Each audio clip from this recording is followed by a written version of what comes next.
Hello and most welcome to 1346.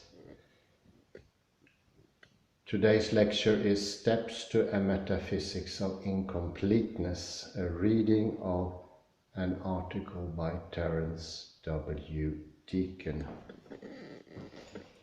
Be aware he is a tough read, but it's not beyond your capabilities.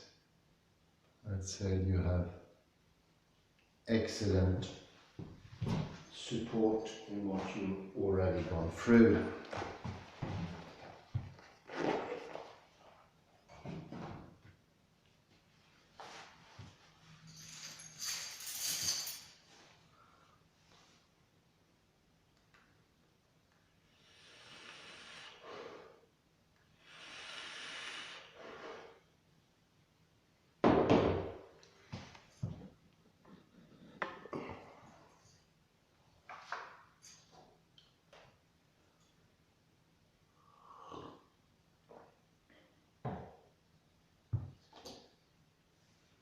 I need some more light here. Just give me a sec. Sorry.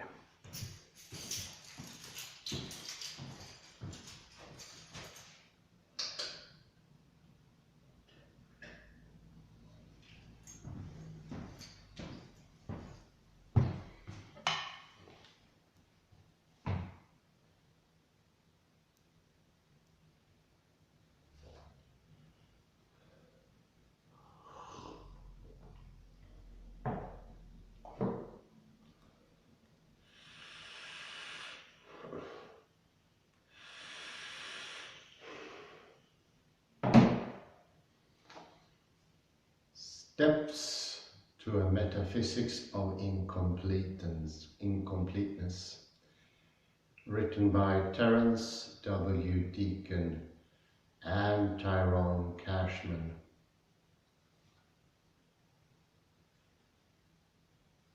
We are what we are not, continually, intrinsically, necessarily incomplete in our very nature.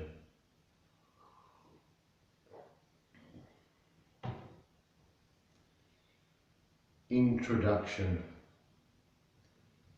There is no explicit attempt to develop a metaphysical foundation for the theoretical positions presented in the book Incomplete Nature by Deacon, 2012.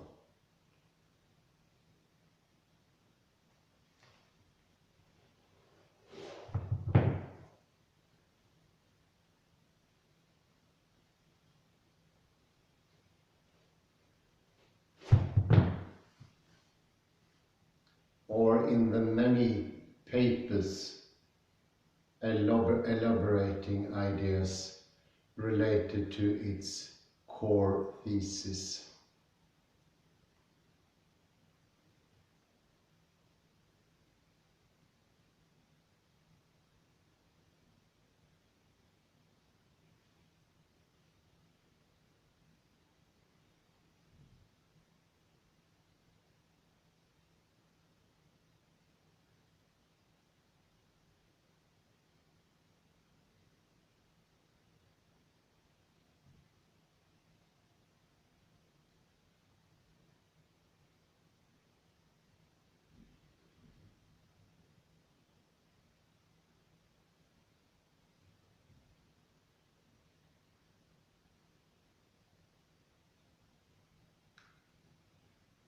However, the quite atypical approach this work takes to the concepts of emergence, teleology, information, and sentience sharply contrasts with the currently dominant mechanistic metaphysics that dates to Descartes, and other Enlightenment thinkers.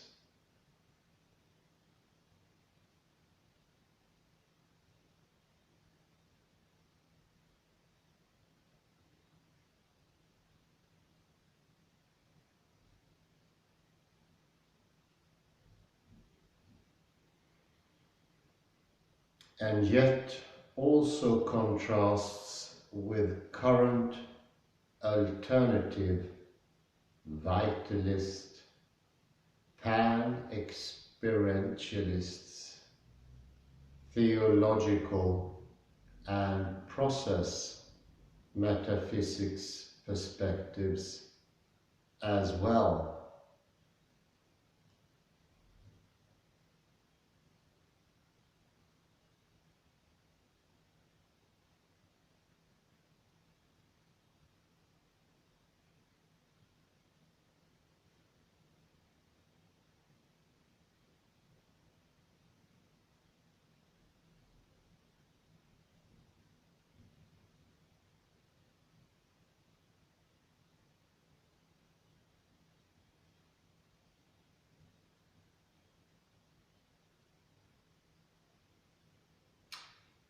This begs for a serious reconsideration of the metaphysical assumptions that are thereby challenged.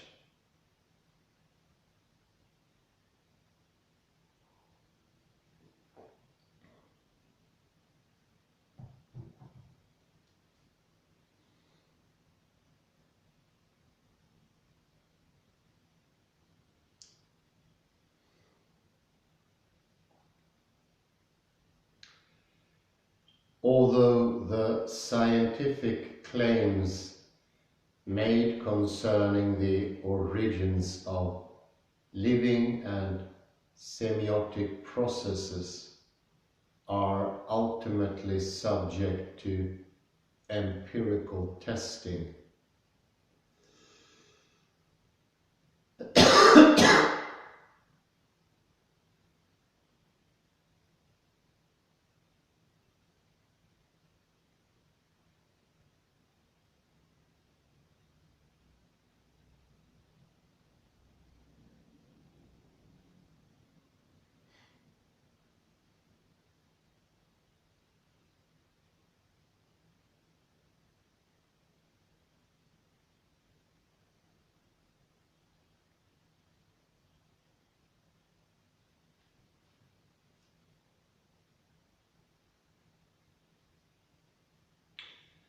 the deeper assumptions concerning the ontological status of autonomous agency and strong emergence require consideration in light of the larger history of metaphysical reflection, including both ancient and modern spiritual traditions.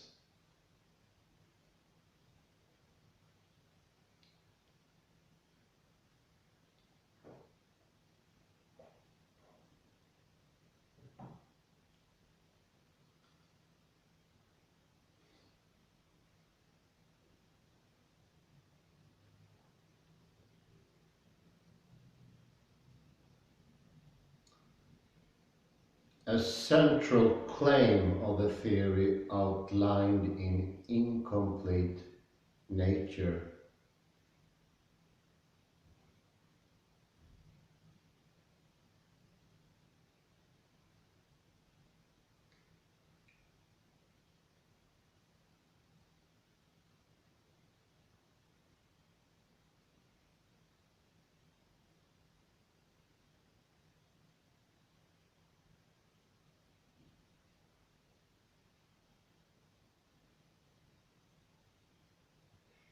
is that meaningful relationships and purposive processes are not incompatible with physical relationships and dynamical processes.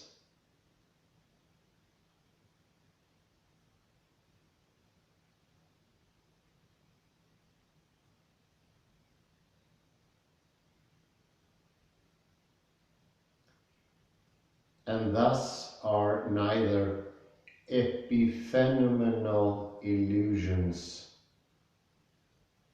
nor influences from a separate non-physical realm.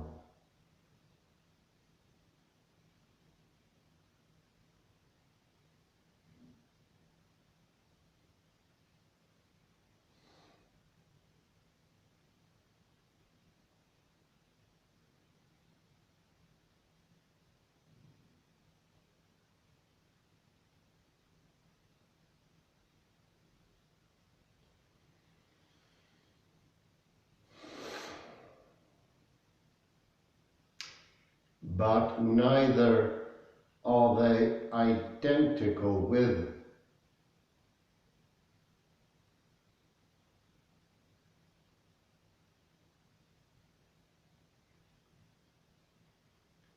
and reducible to simple physical chemical processes.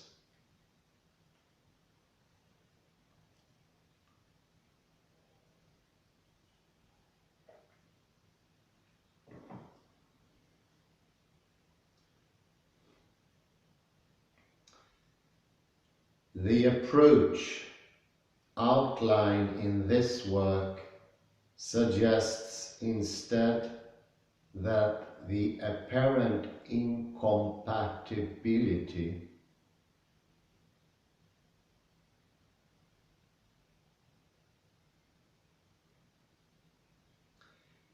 between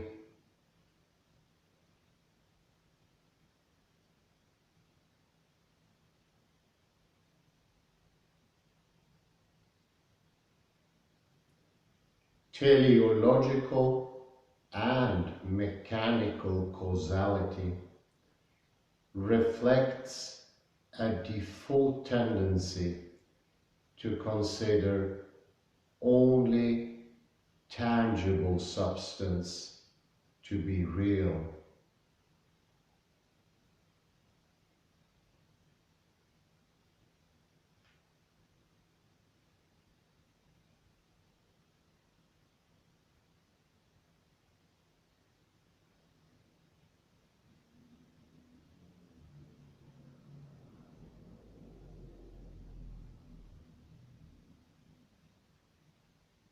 And to ignore the necessary complementary reality of its now absent attributes or future potentials.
In other words, material phenomena are presumed to constitute the realm of being, while all else is categorized as non-being.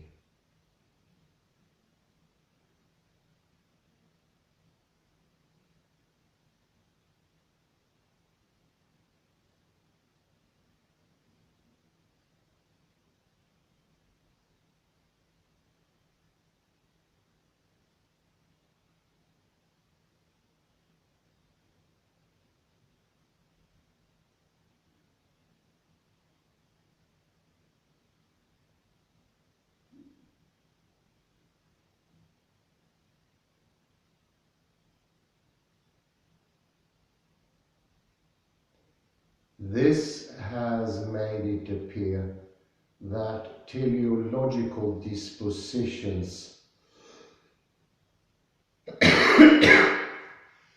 because they are inclining toward a currently non-existing state of things, lack physicality.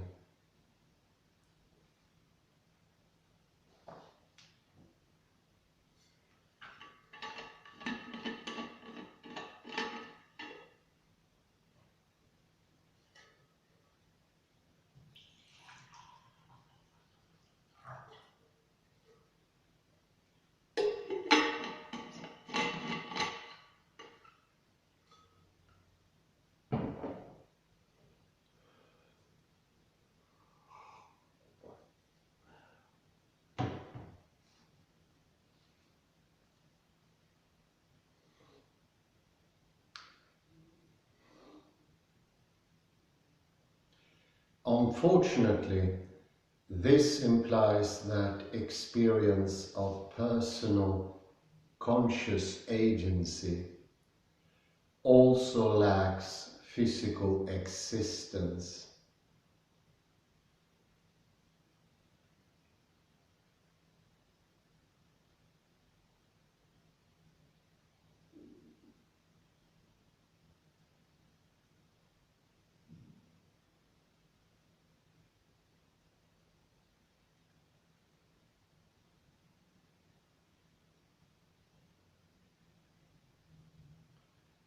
And is either illusory or requires a kind of non-physical mode of being.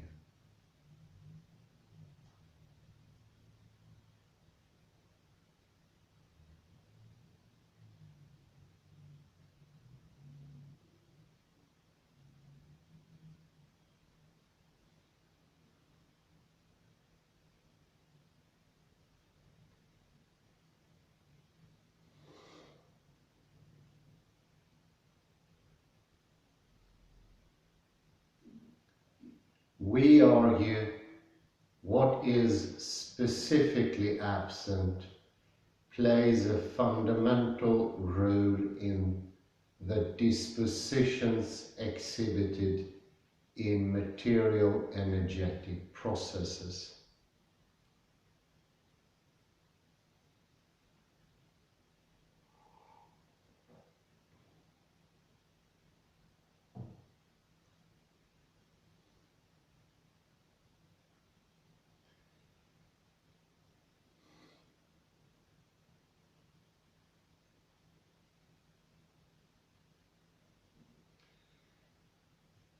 This implies that the default substance, metaphysical assumption, and the dualism or eliminativism that appear to be the only options it allows may be in need of reconsideration and revision.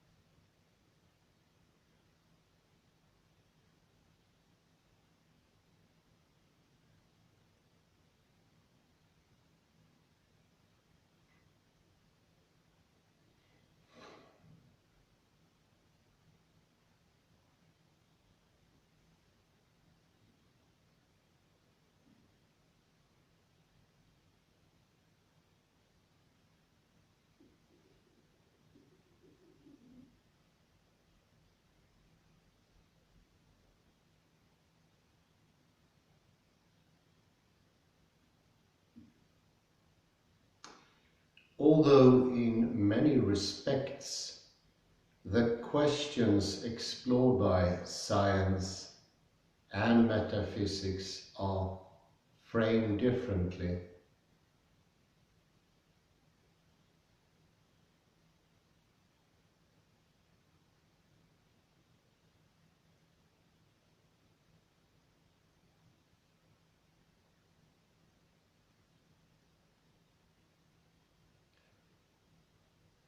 science concerned with the determinate relations between things we can observe,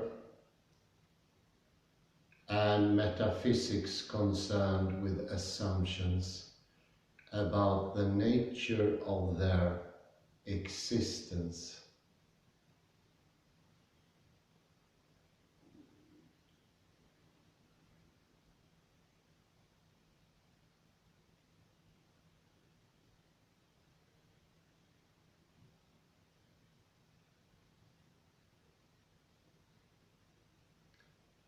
These interests cannot be entirely separated.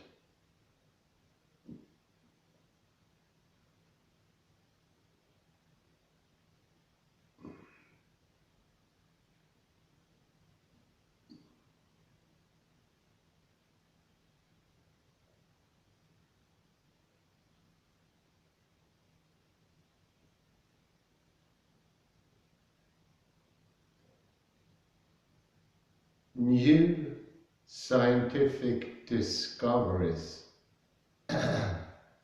have regularly brought into question some of the most fundamental assumptions about what exists.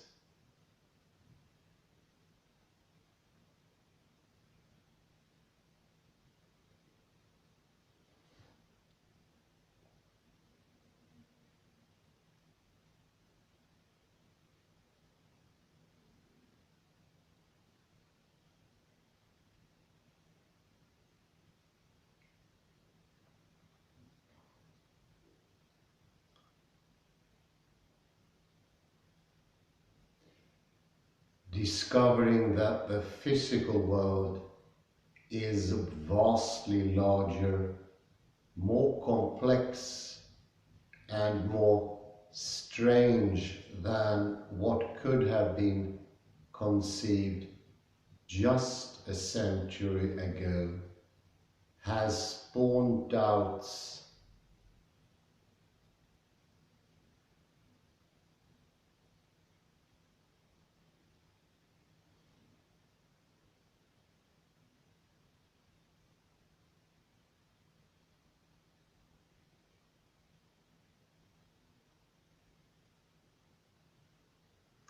about the adequacy of some of the most unquestioned axial-aged assumptions.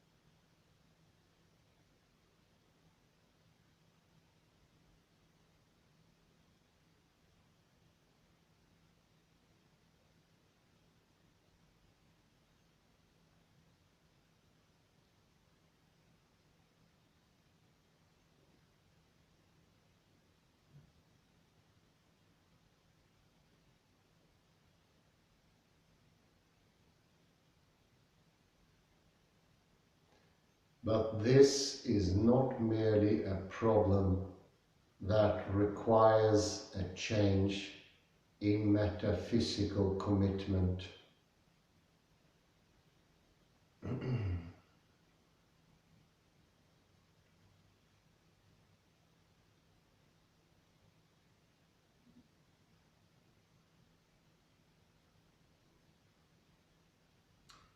In many respects, the challenge is scientific.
To rebuild a bridge between science and metaphysics will require a re-examination of a fundamental principle of empirical science,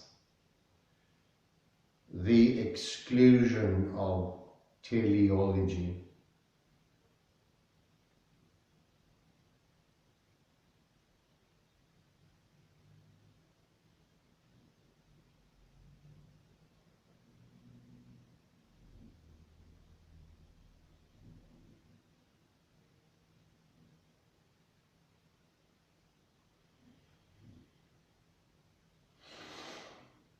Advances in molecular biology and neuroscience may force us to confront scientific questions.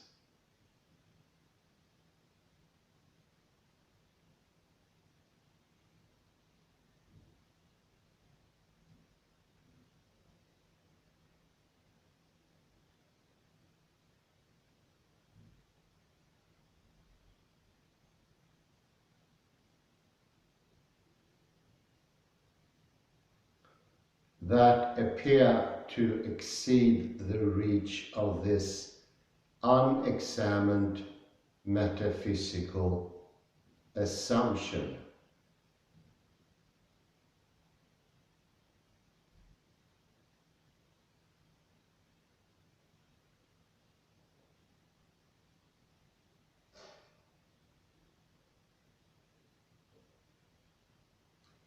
These questions are the origins of life and the nature of conscious experience.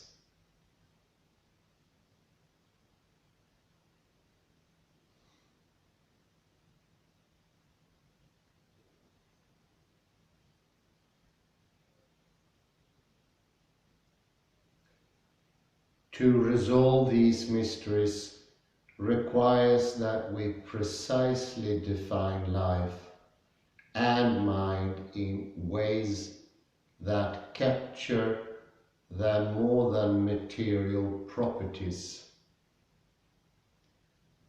Properties that have long been treated as illegitimate topics for empirical science.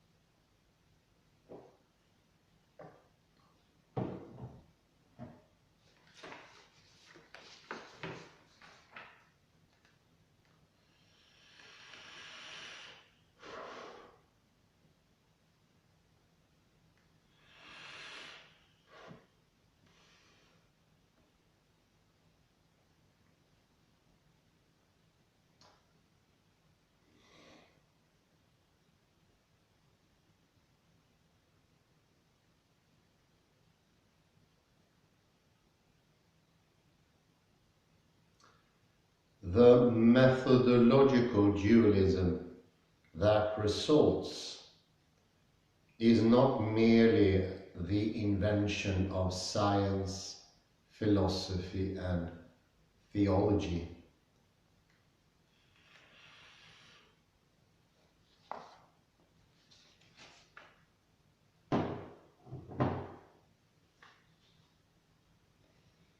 In a paper titled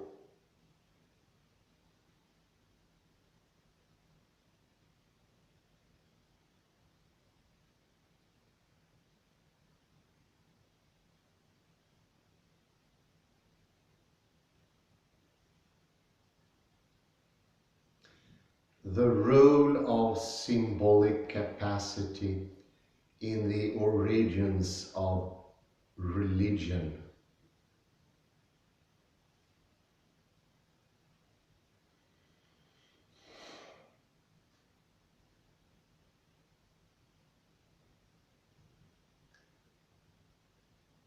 by Deacon and Cashman, 2009.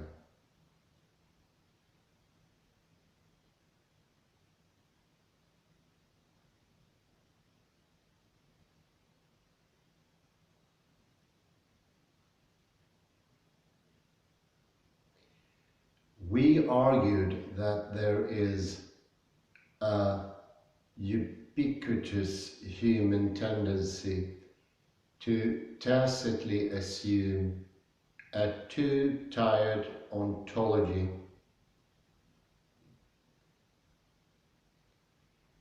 in which the world present to the senses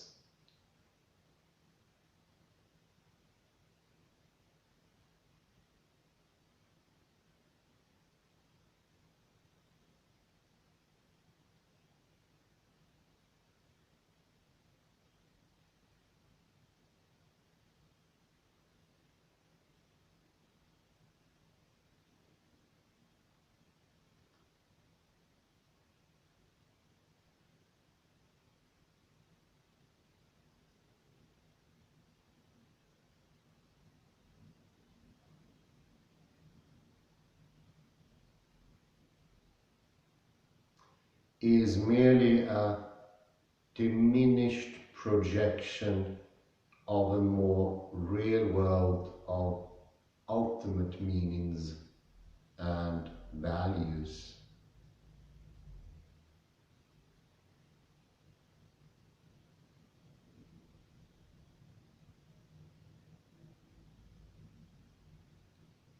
We argue that this is a consequence of the evolution of symbolic cognitive biases that led us to intuitively see things as symbols.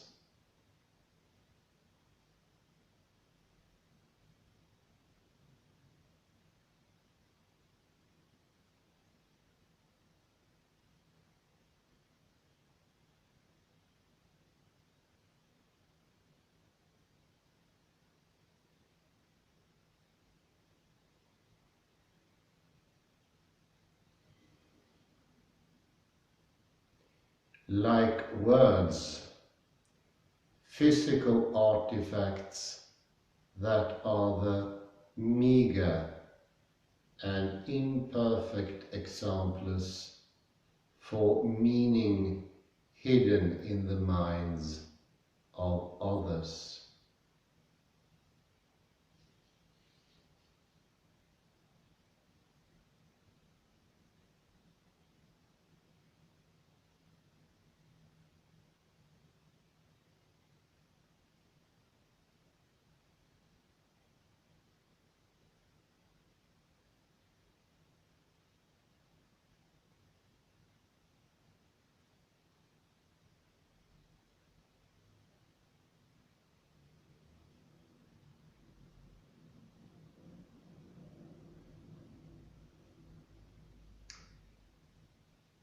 Words and objects are physical.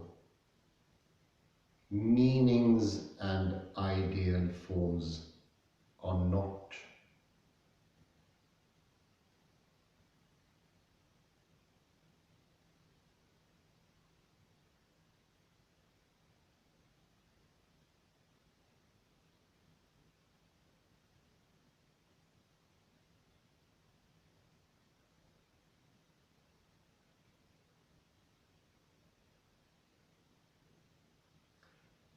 This default dualism has influenced all realms of practical and technical knowledge, contributing to exclusionary monisms, e.g. idealism and eliminativism, as well as various dualisms.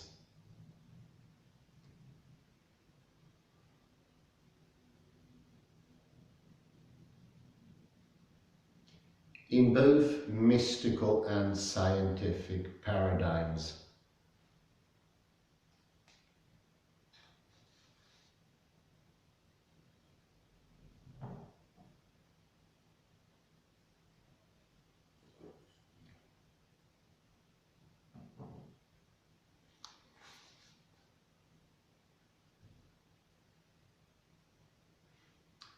In the following essay, we explore some implications of a possible alternative vision.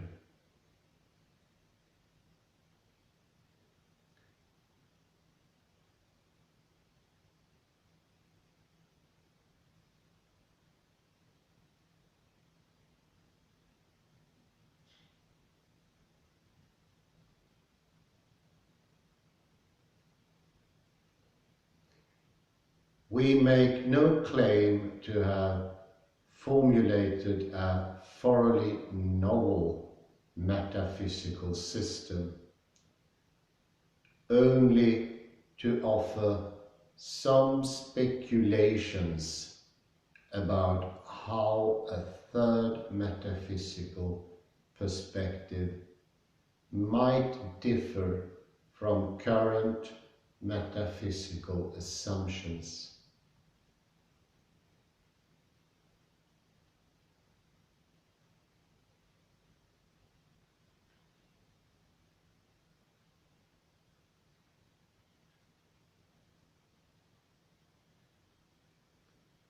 And parallel certain less well-known metaphysical traditions.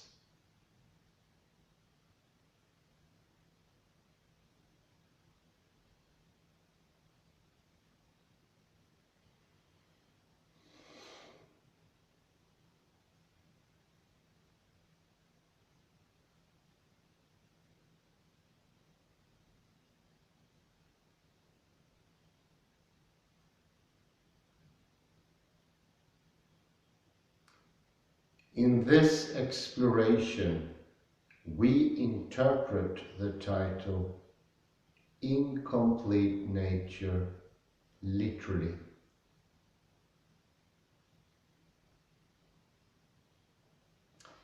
To imply that the very nature of being involves fundamentally both presence and absence.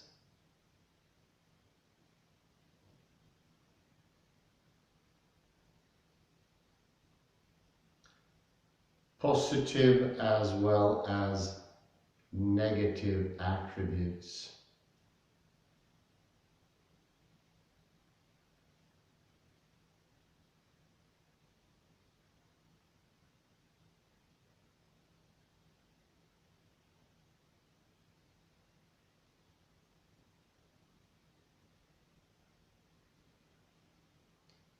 It is our speculation that living and mental phenomena are expressions of true ontological emergence from antecedent conditions lacking the existence of these attributes of being.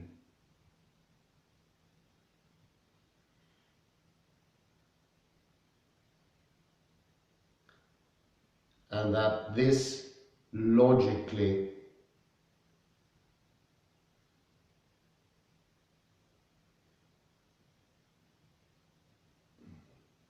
requires that the very nature of existence is in some sense fundamentally incomplete.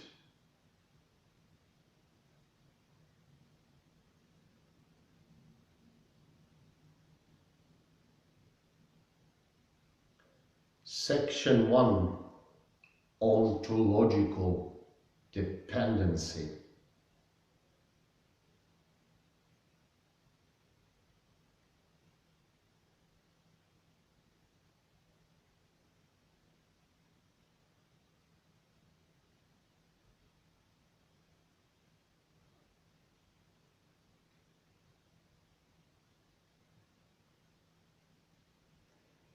Science examines the observable universe and asks the question, how does it work?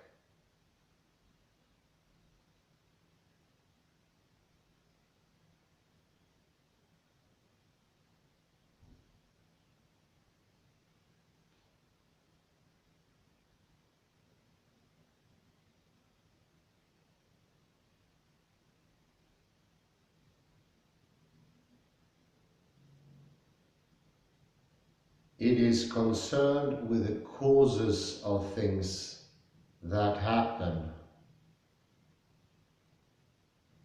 what things are made of, and their structure.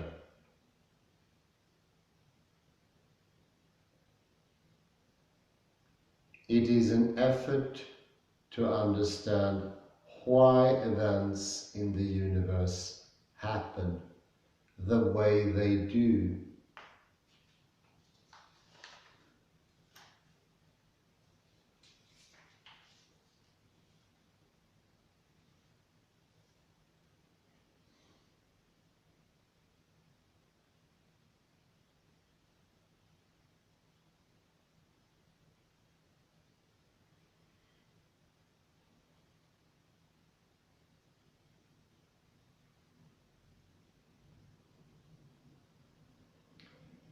Success in science is measured by whether or not we can reliably make accurate predictions.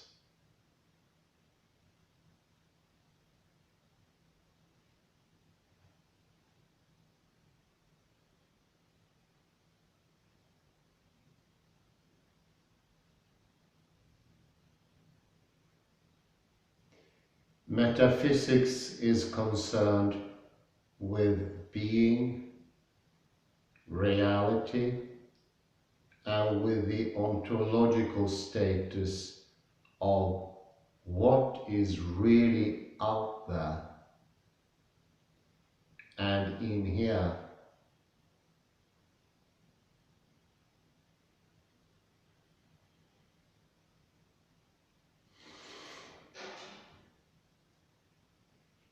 Irrespective of how we might experience it or what we can know about it.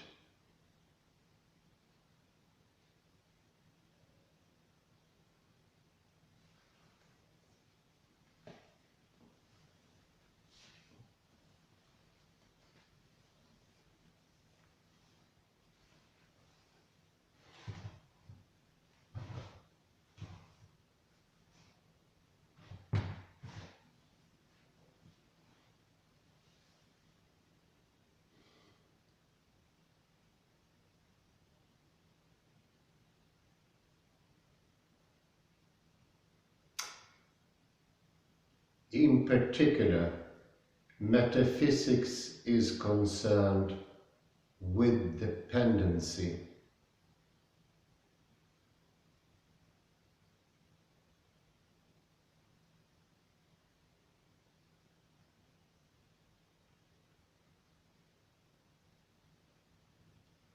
Over the centuries, Western metaphysicians have been concerned with determining what exists independently.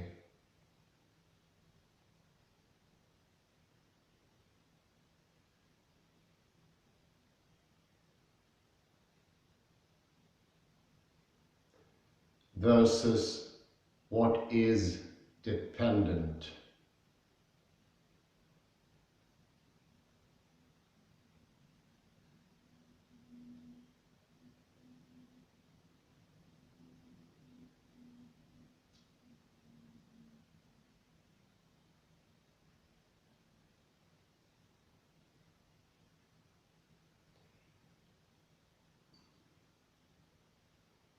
And almost uniformly, these philosophers have privileged independent being.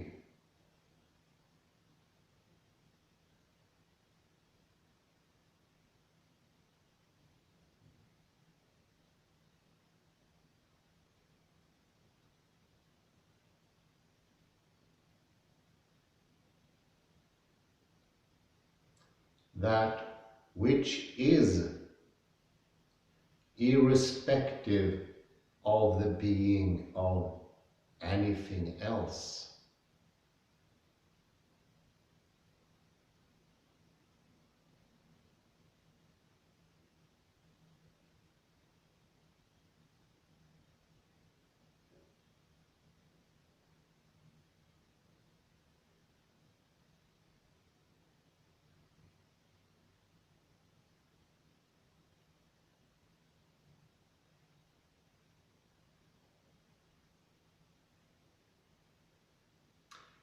according to traditional interpretations of Parmenides, Plato and Aristotle, attempted to determine what is required for something to have independent being.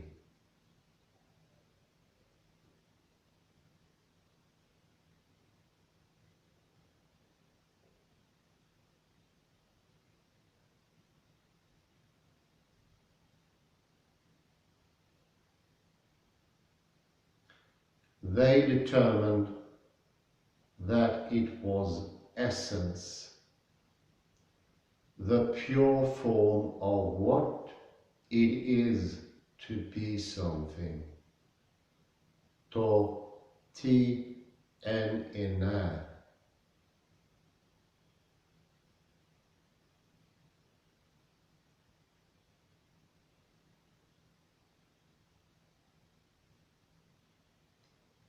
For Parmenides, only that which is being, pure being.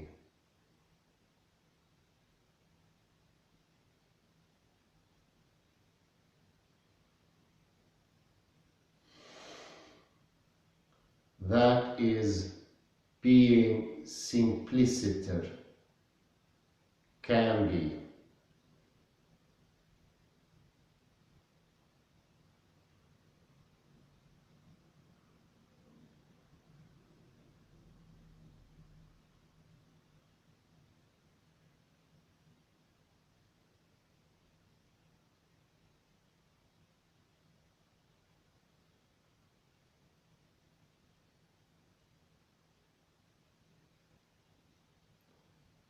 That which is susceptible to change, therefore lacks pure being.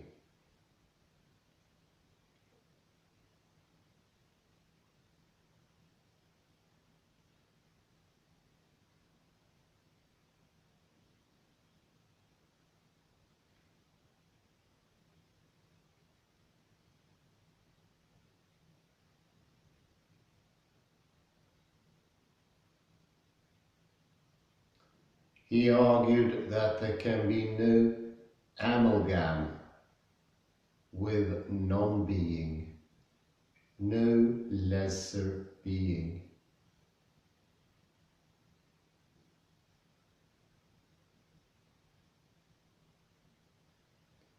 Because there can be no non-being. Everything that is being.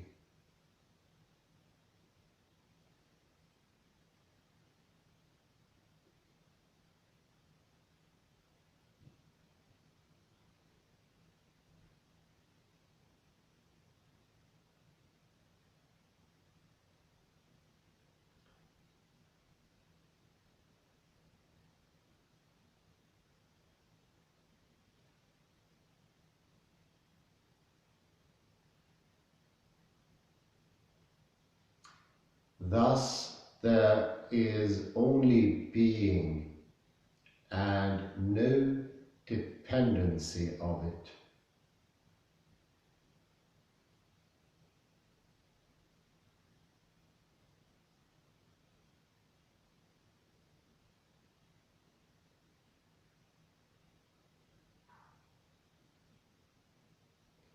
Of course, this leaves the evidence for change illusory.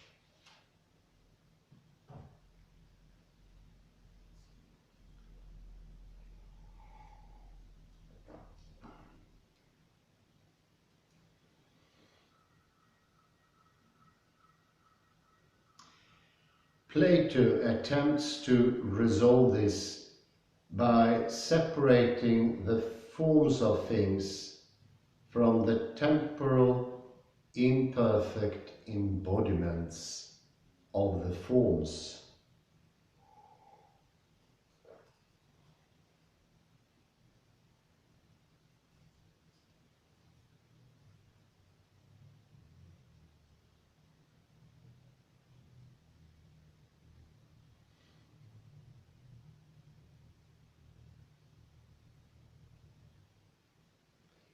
In Plato's world of ideal forms, e.d., the forms are independent of being.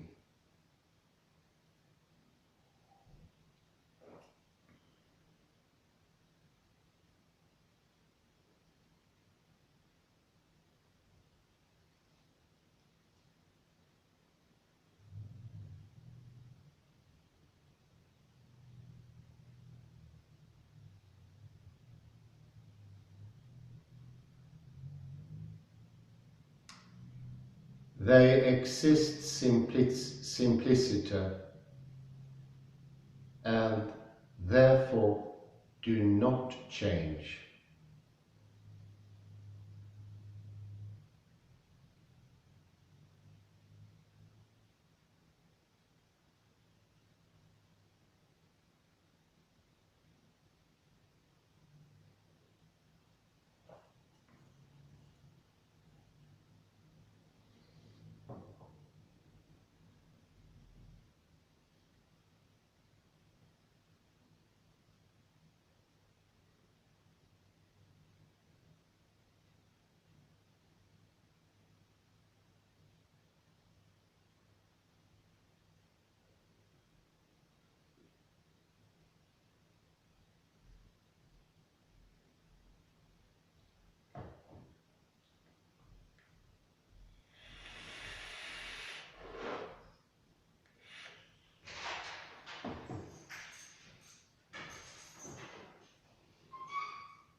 But in the changeable world of sense objects, the fleeting forms things assume reflect only imperfectly the true being of the ideal forms.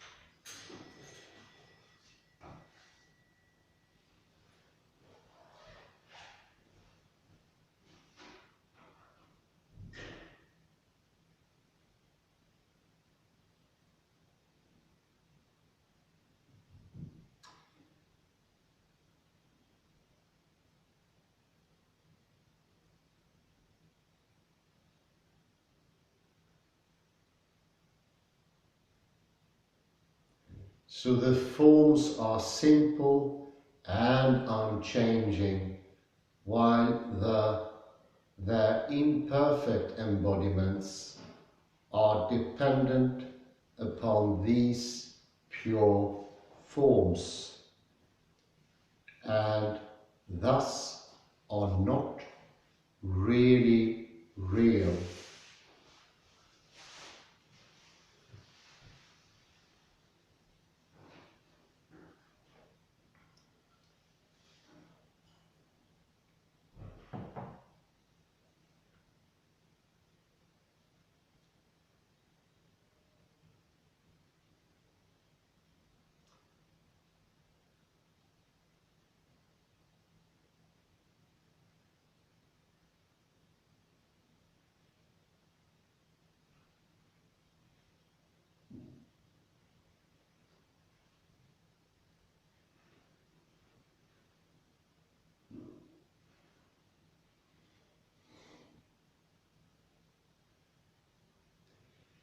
Aristotle was not so willing to relegate the physical world to dependent being.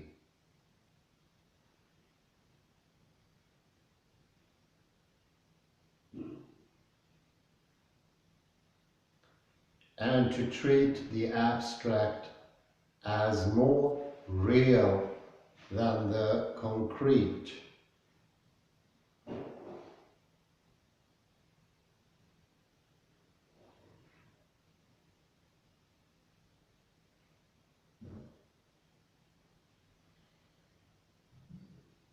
He argued instead that what was ontologically independent was substance.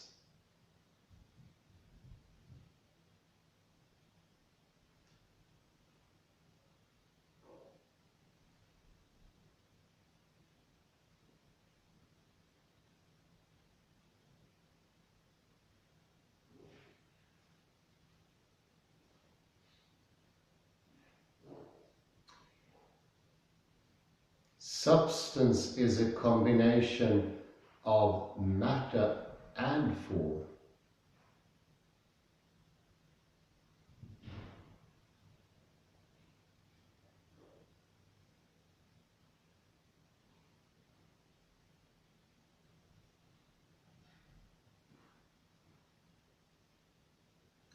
Substance can have independent being because it necessarily involves an essential form.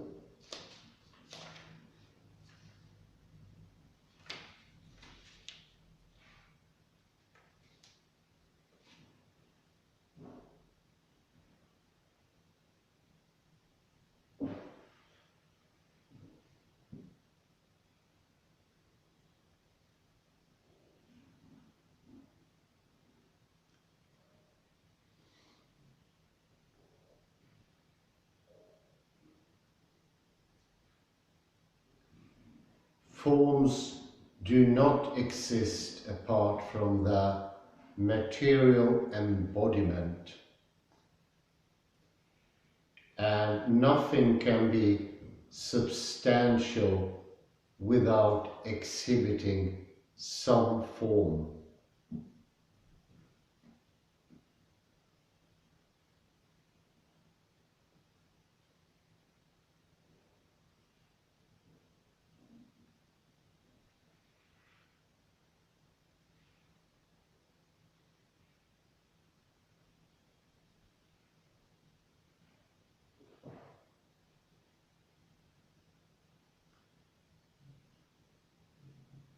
Accidents also take their being from substance and are entirely dependent on it for their being.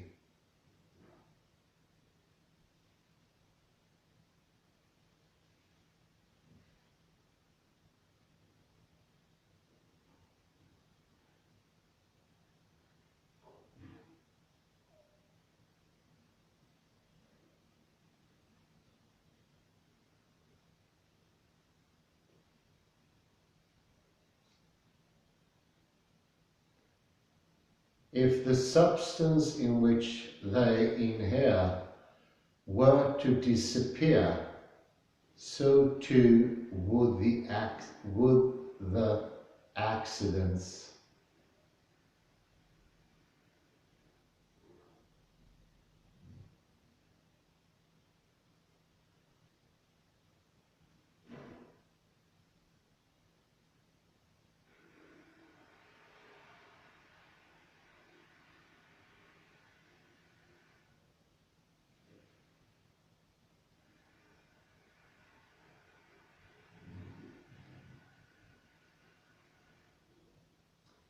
As the pagan Greek philosophy gave way to Hebrew, Christian, and Muslim theologies,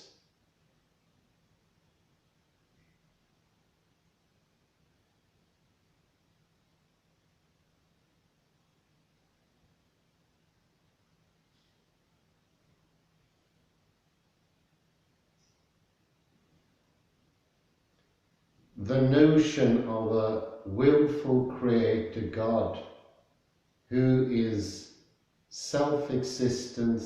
existent and upon whom all created things depend became the common understanding of metaphysics in the West.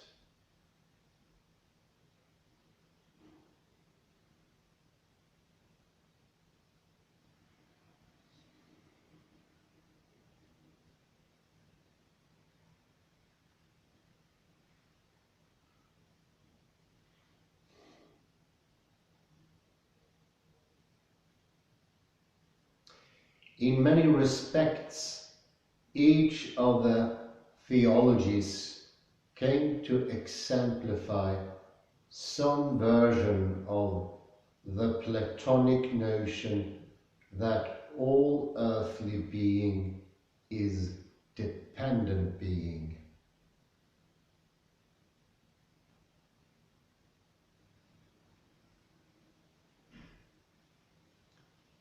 Depending for its being on that which is non-material, timeless, and perfectly simple. Well, here, my dear friends, is the start of reductionisms.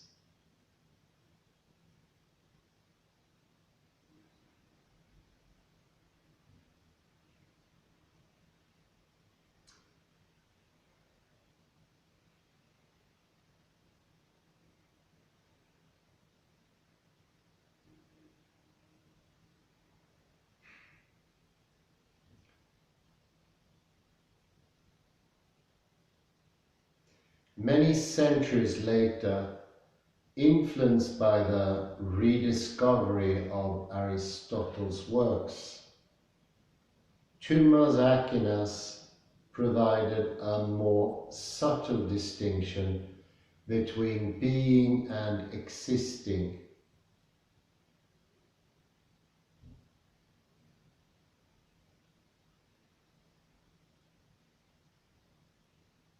Shifting the notion of that which is independent from unchanging essence to actual existence.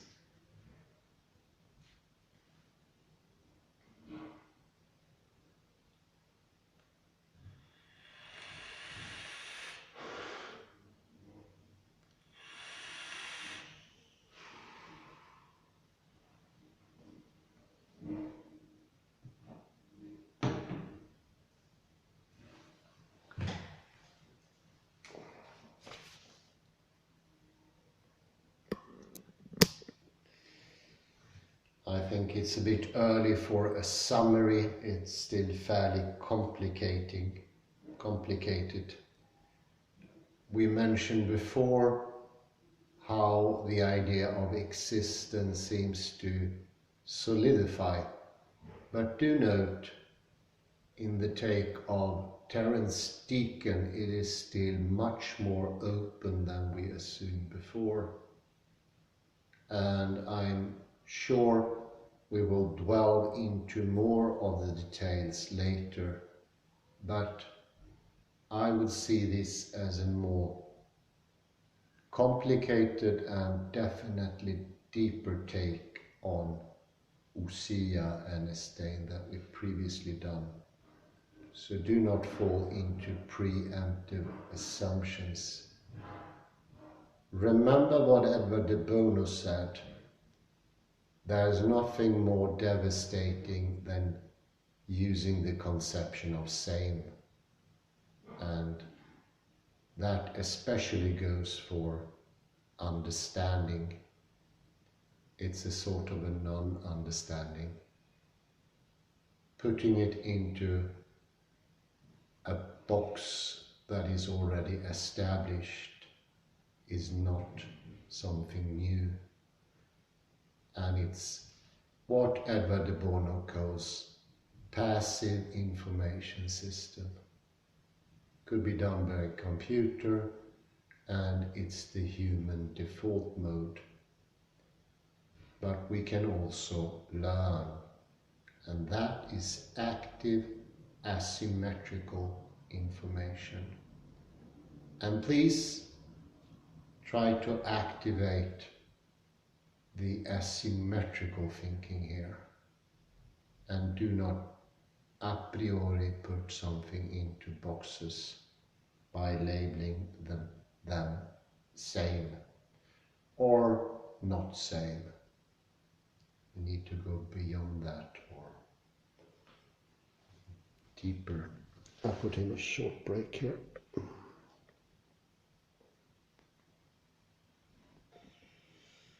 Yes, do not be quick to make categorizations. Leave that for later. A very good advice from the late Edward de Bono, as a person that I would say most keenly would have deserved the knighthood, although he became a Maltese citizen at the end, so that would have made that impossible, I think.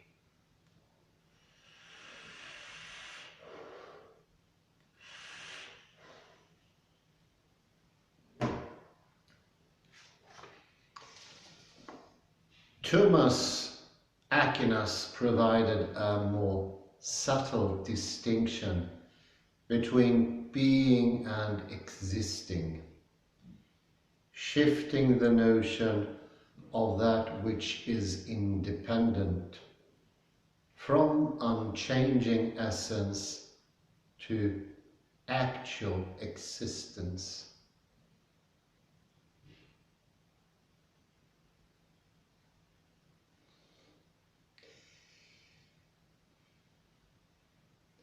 Being, he claimed, does not derive from unchanging form,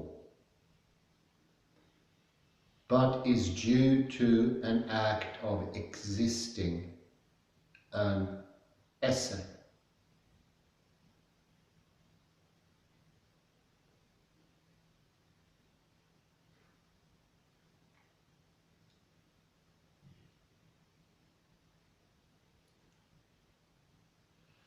God's being is to be understood as independent and eternal, because he is not a combination of an essence and an act of existence.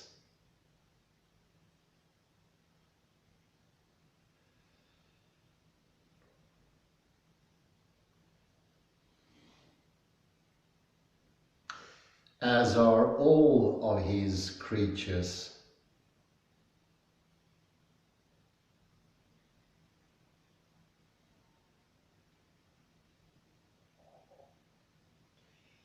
God's essence is his esse.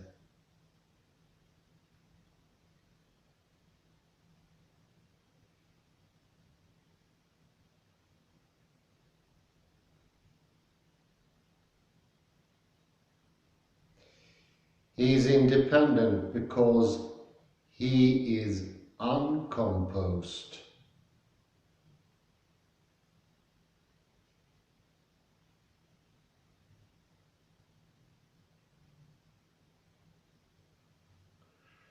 Aquinas claimed that God's essence is to be Yahweh. I am who I am.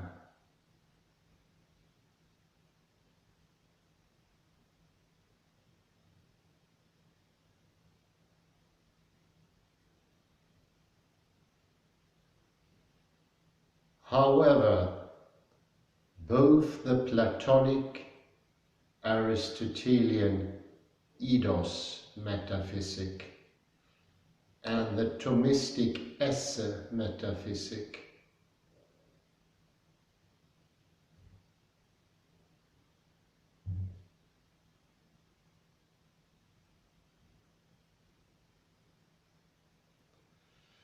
offered a clear distinction between a being that is in some way absolute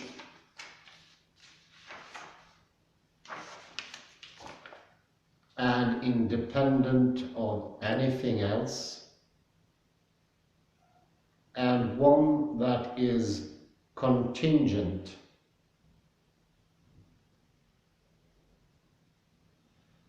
ultimately dependent on that absolute.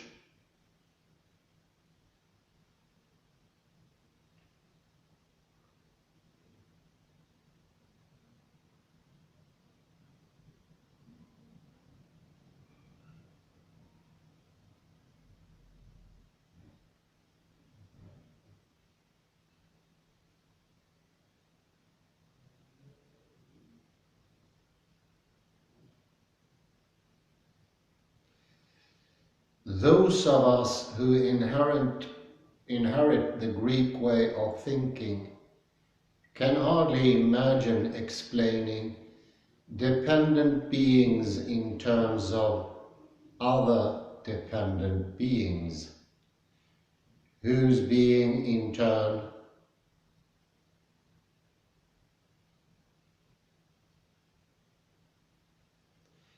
would then depend on other dependent beings, and so on ad infinitum.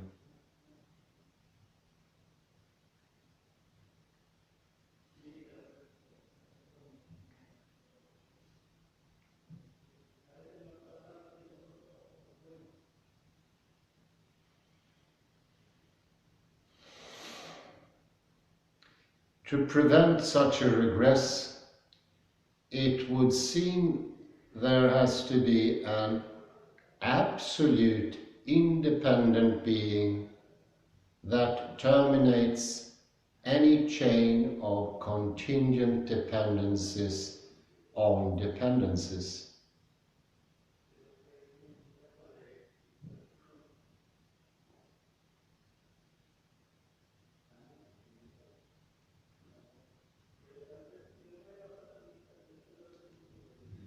Something whose being is complete in itself.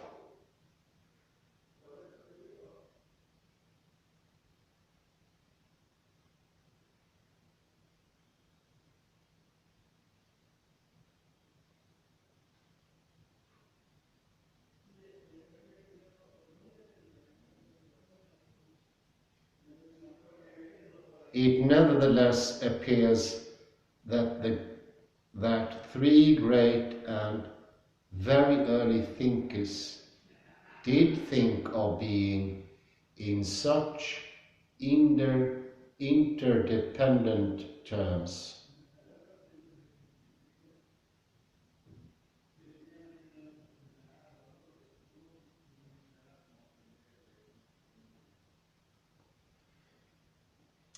Three outliers.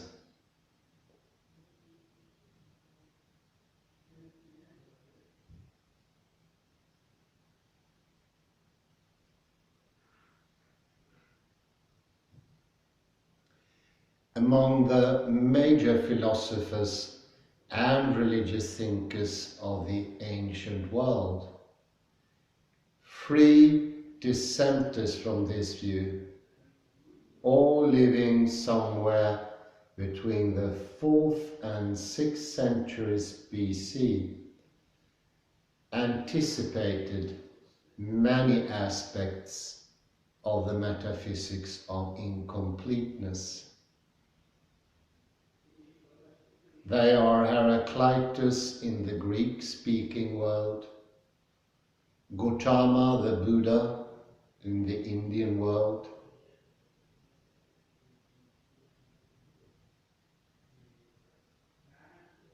and Lao Tzu in the ancient China.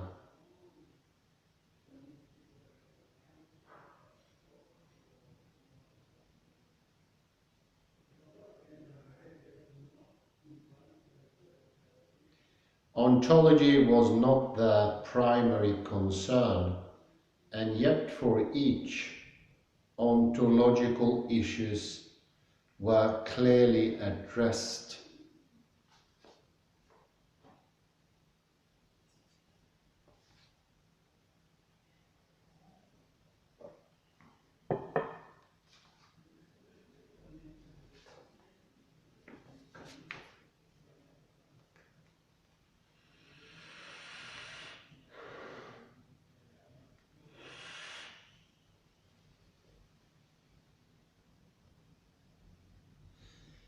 Heraclitus, indeed.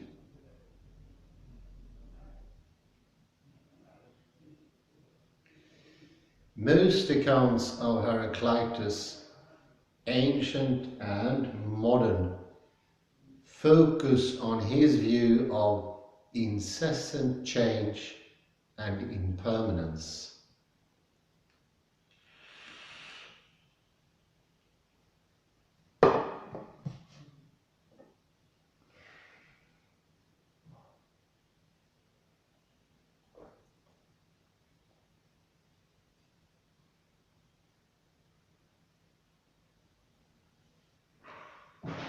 Parmenides claimed that the simplicity of being makes motion and change impossible, and therefore illusory.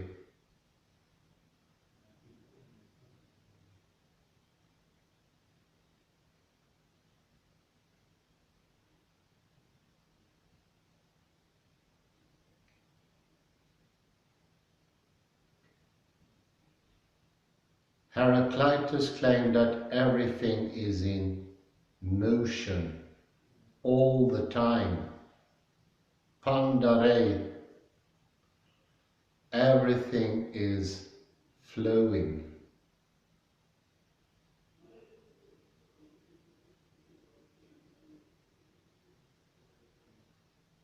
Although all but the merest fragments of his work are lost,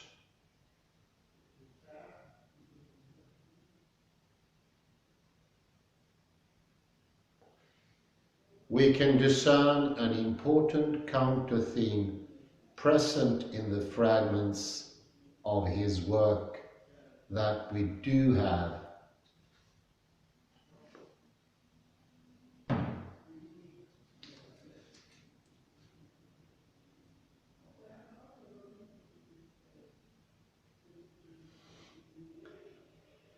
Heraclitus knew that not all things are in flux, just like a constantly flowing river.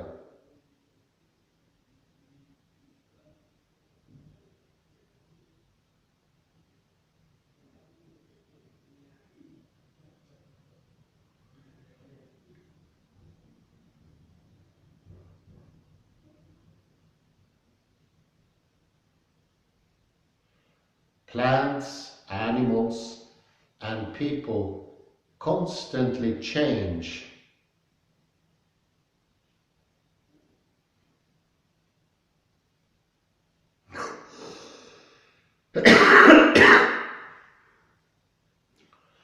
But in many ways, they also seem to remain stable.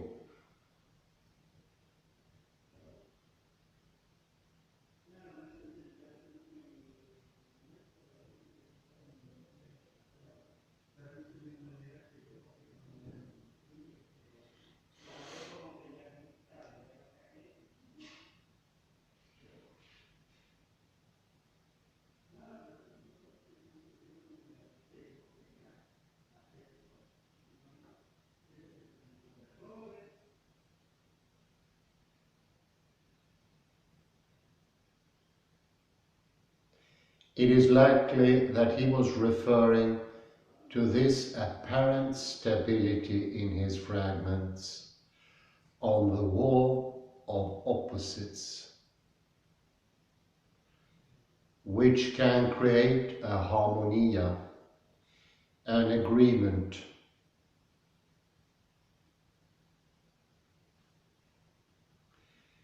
Heraclitus is quoted,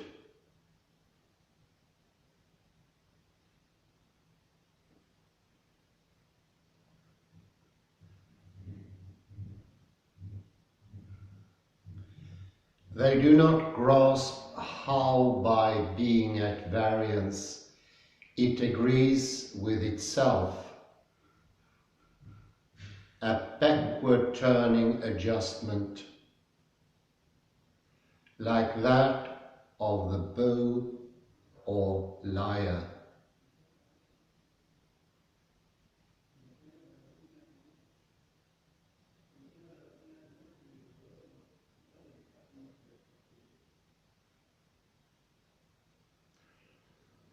The wood of the bow is held bent backwards by the bowstring.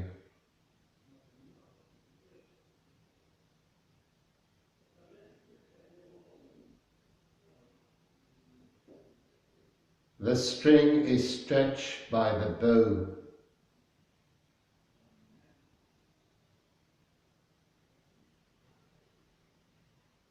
And the bow is bent by the string.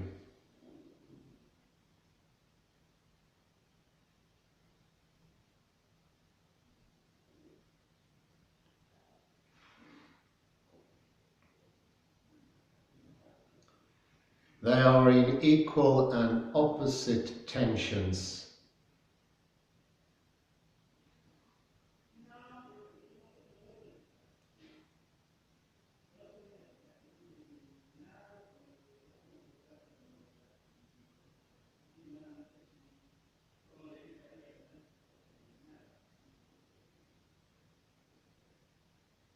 And thus the whole seems stable and unchanging, even though it is in a constant struggle. Wow, that's good. Sorry for my comment.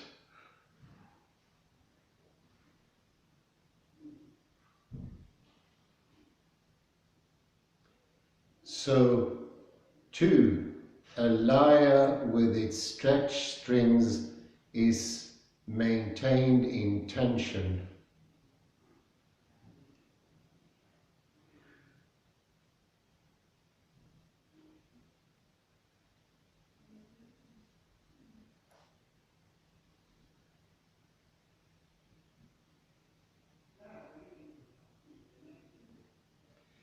The 2 countervailing forces give rise to a potential for activity that neither part contains or can contribute by itself.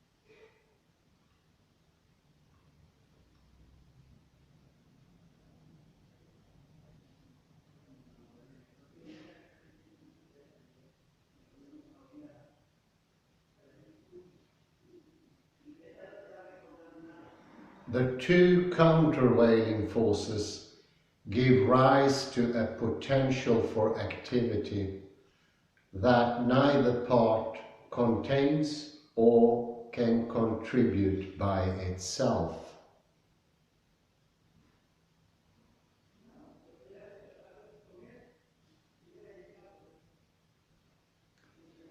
The bow and string, as a result of their internal countervailing forces, can shoot an arrow 100 yards.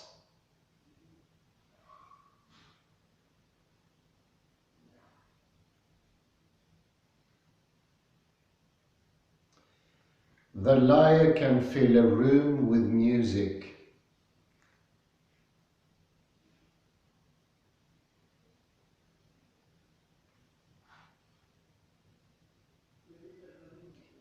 So 2 quite specific potencies to initiate change are held ready to constrain and direct New work due to this tension.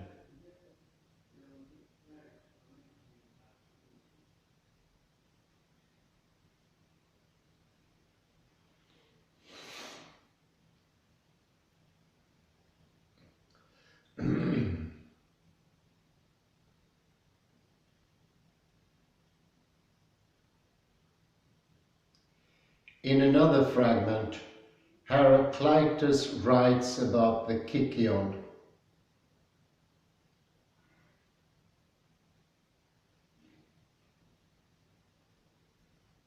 A well-known drink in Greece from Homer's time.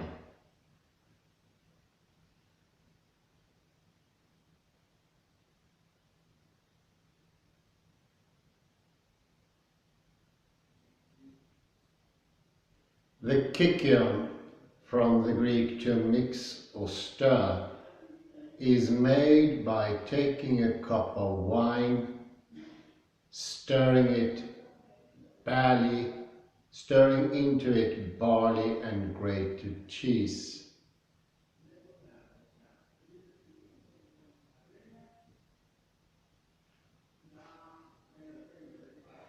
These, of course, would not dissolve, so the mixture had to be kept in motion until the moment it was drunk.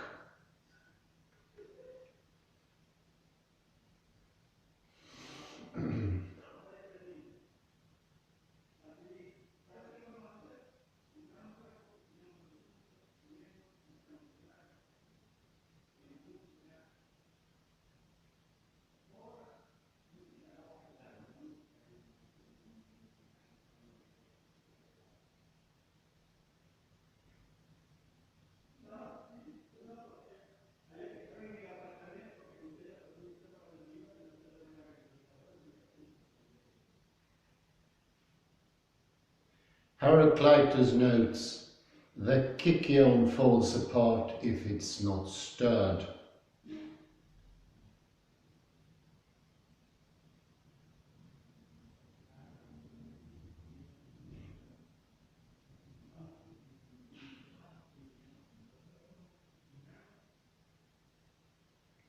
Guthrie says, Kirk's comment on this fragment cannot be improved on.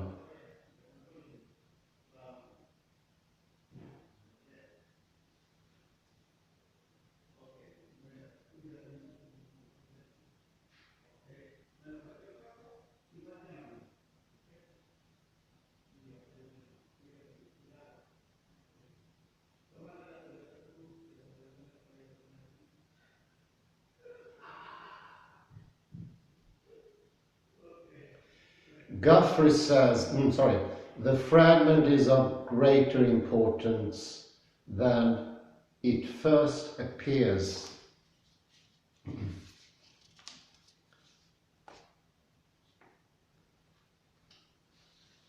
It is only the direct quotation that asserts.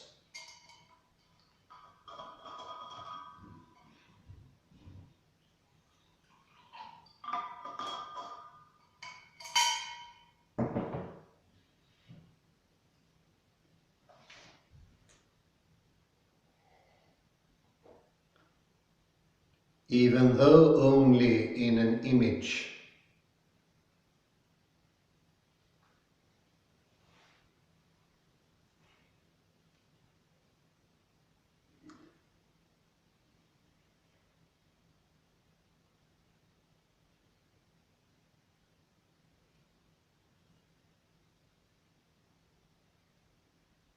The consequences of an interruption in the reciprocity of opposites.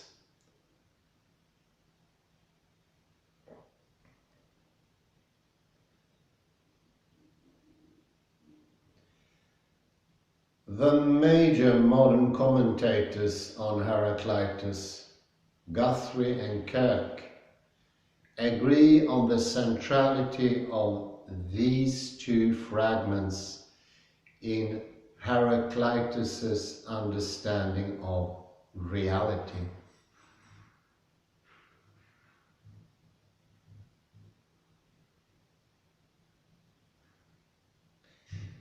And the upshot is that Heraclitus, even though very early in the unfolding of Greek thought,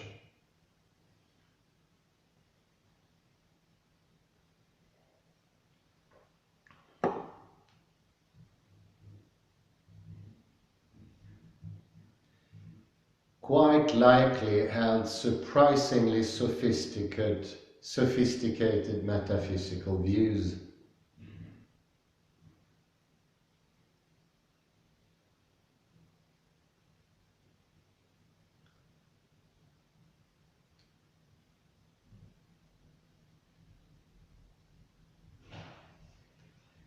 We are only now coming to similar conclusions about the reality of matter and form in the physical and biological worlds.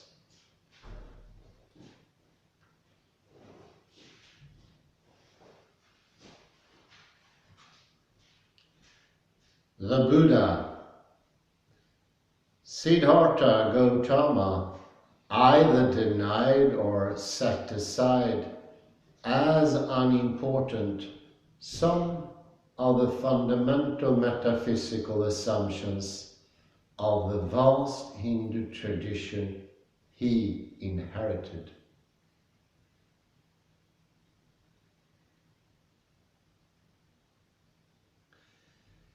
The central understanding of the spiritual metaphysics of Hinduism is that there is an absolute being, absolute consciousness, and absolute bliss.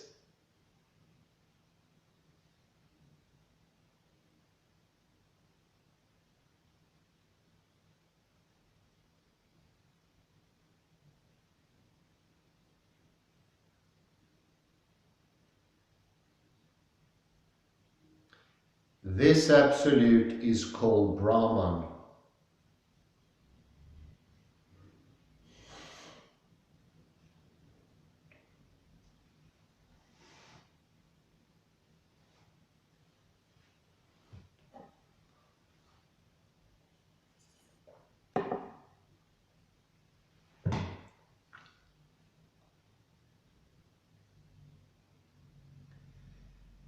Connected with this doctrine is the claim that the individual human soul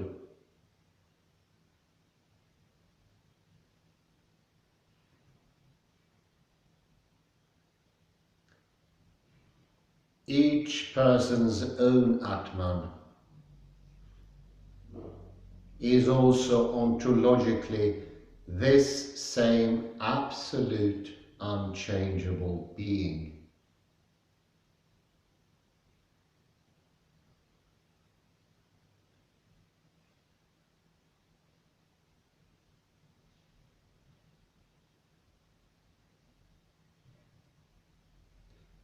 Such a dramatic claim leads to a puzzle similar to that of Parmenides was faced with.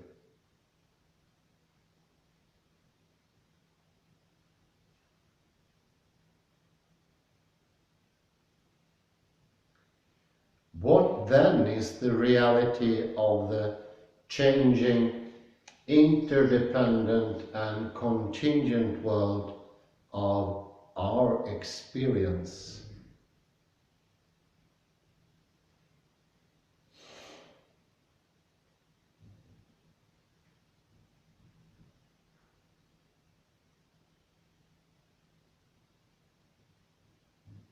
It must be, in some deep sense, illusory.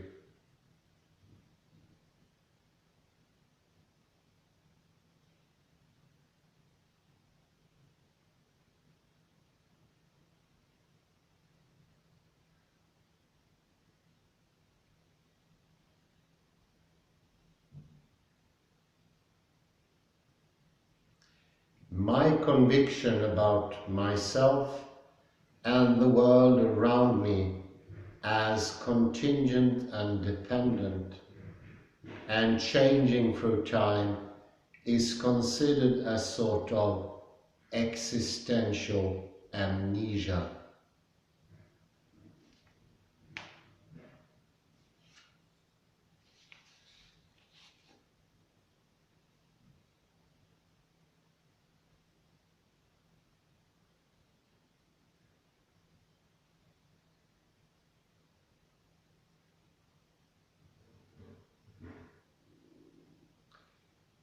It is this classic teaching of absolute being and the Atman that the Buddha doubted.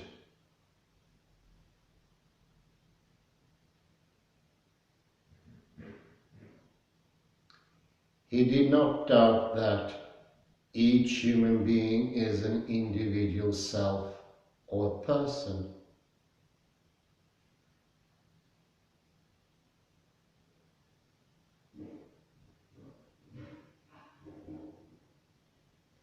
He doubted that at the core of each human being is an Atman, something or someone understood to be the same as the divine absolute being.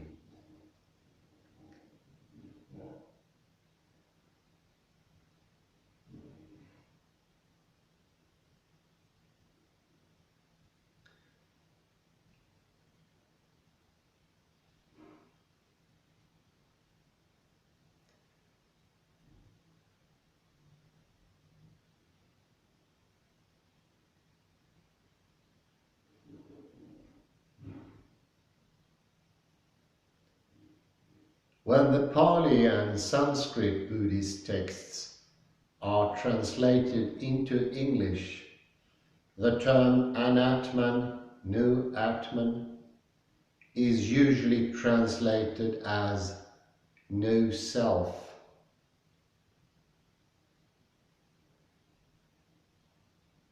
The three fundamental understandings of Buddhism are thus: life is suffering, everything is impermanent, and there is no self.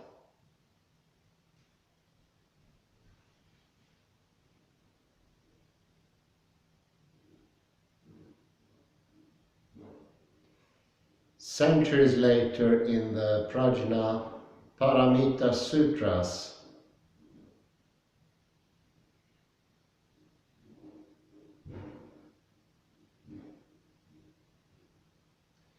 the understanding of anatman is expanded to all of reality, so that all things are claimed to be empty.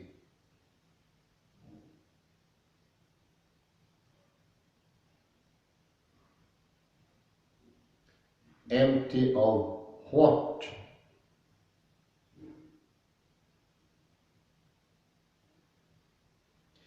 Empty of svabhava,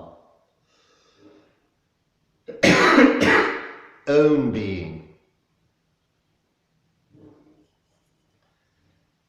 To have own being would mean to be in a non-dependent, self-sufficient way.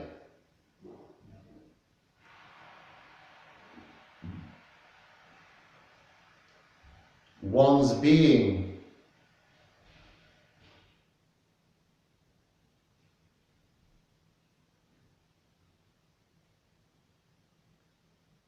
in this case would not be derivative or dependent on anything else.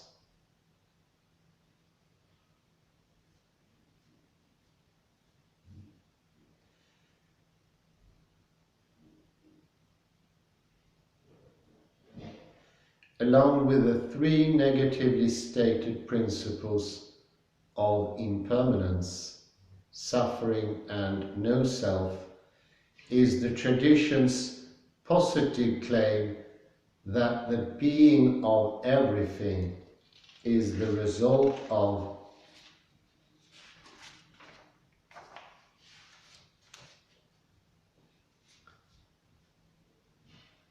pratitya samutpada, phrase can be translated as interdependent co-origination.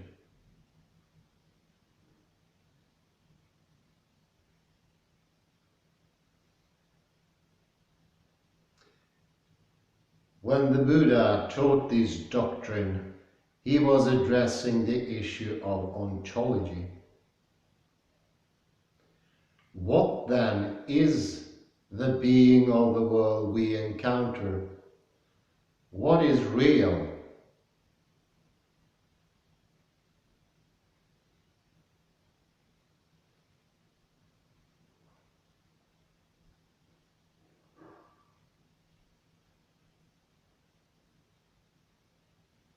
How did living beings, for example, come to exist and be the way they are?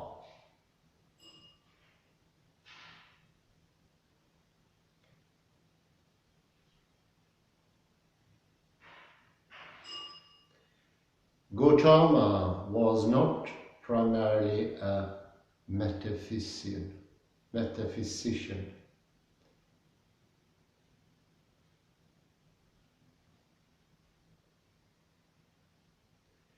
His explanation of the metaphysics of the real is not offered for its own sake, nor to solve an intellectual conundrum.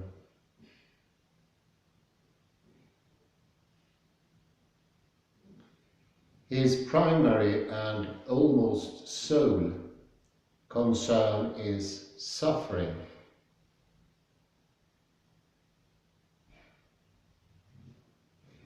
He observed that everywhere human life is characterized by suffering.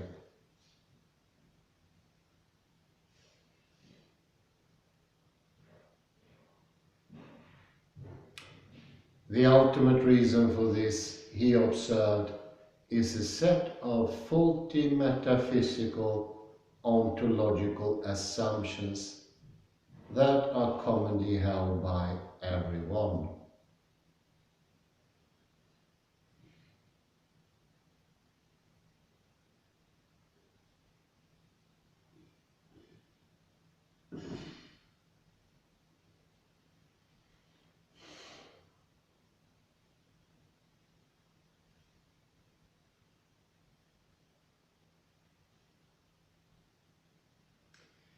In an earlier paper, Deacon and Cashman 2009,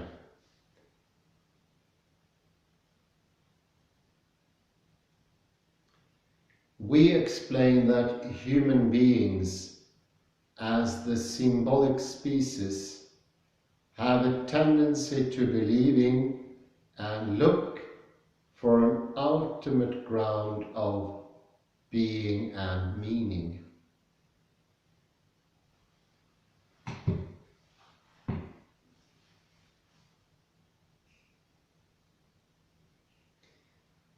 This is the default metaphysical position of our minds.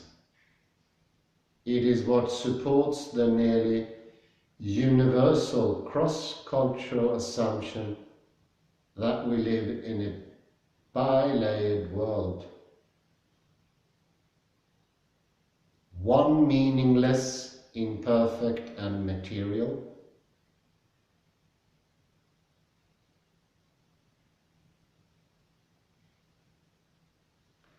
and the other meaningful, perfect and formal.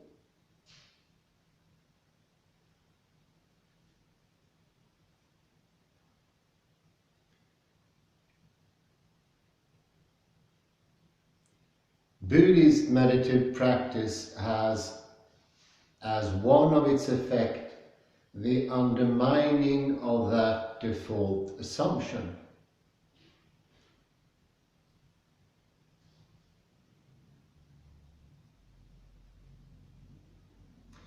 Allowing the breakthrough realization that everything we see and touch and can know about is ultimately impermanent.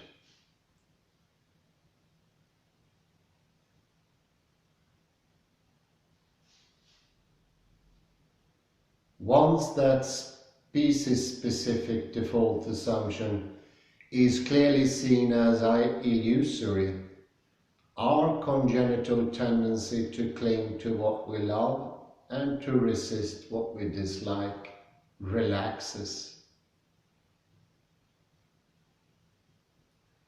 And the extraordinary beauty of this ever-changing world heaves into view. And I will put into my summary that Heraclitus showed that the absolute foundation for permanence as well as impermanence is the contradictions between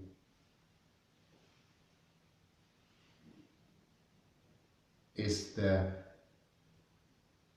force between the contradictions, or the opposing forces of contradictions. That it works what makes a lyre being able to be played. If it weren't for the strings being attached to the wood, and the wood trying to get out of the grip of the string, there would be no possibility of music. If the string let the wood loose, so would the permanence of music disappear.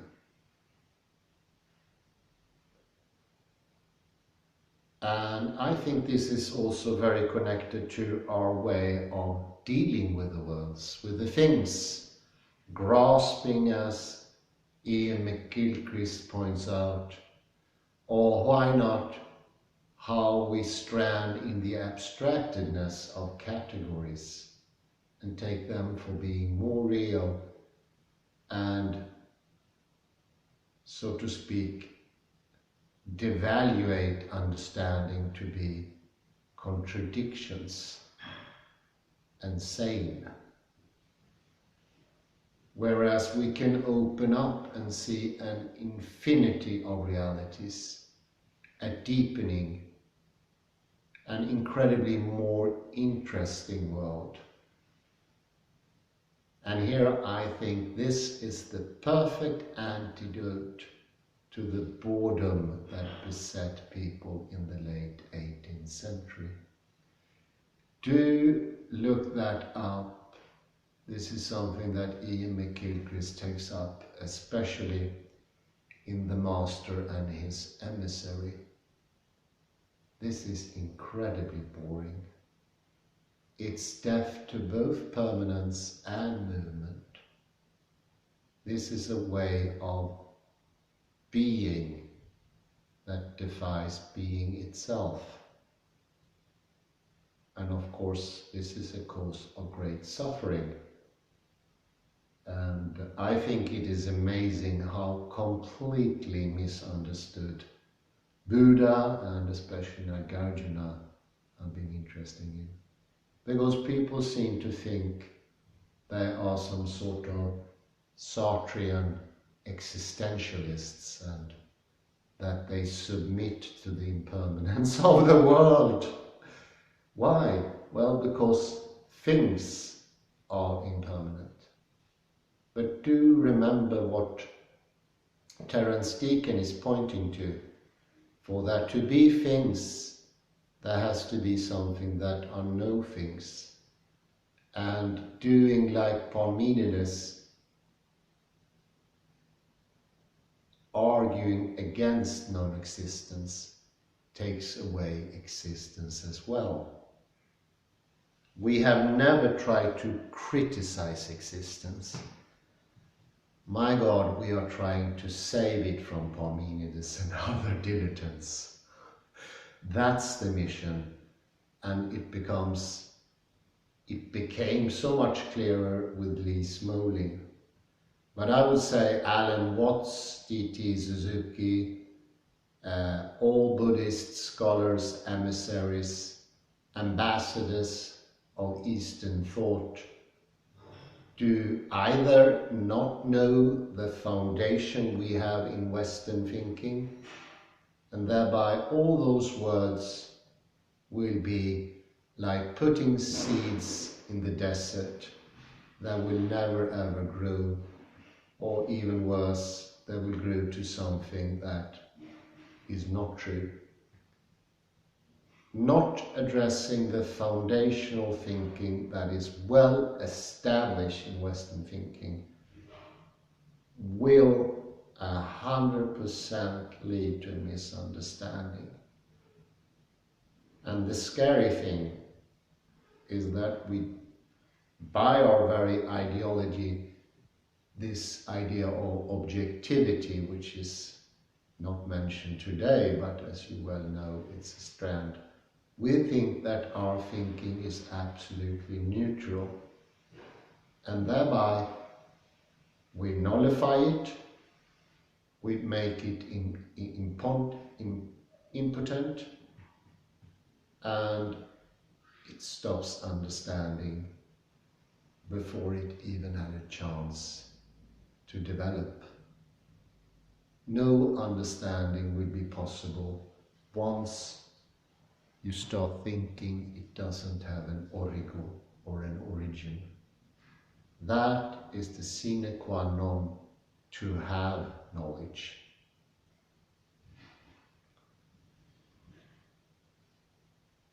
I think it's easy here to see how these tendencies strengthen each other and make the lockdown harder to get through. And yes, I appreciated the inference of Gautama the Buddha by Terrence Deacon, but I see the dangers in this. This is dangerous stuff, because it's so associated with nothingness and the idea of an impermanent material world, which we already have present in the Western world. Well, read Camus or Sartre or any other existentialist, if you don't believe me. There are at least 100 philosophers that already proposed that. So it will just enforce the misunderstanding that we inherited from the Greeks. Doesn't matter that Parmenides tried to go the other way. Either way is wrong. Yes, a contradiction of falsehood could be false as well as the contradiction of something being true could be an even greater truth, but not always. So, I say thank you very much and have a very pleasant afternoon. Bye bye for now.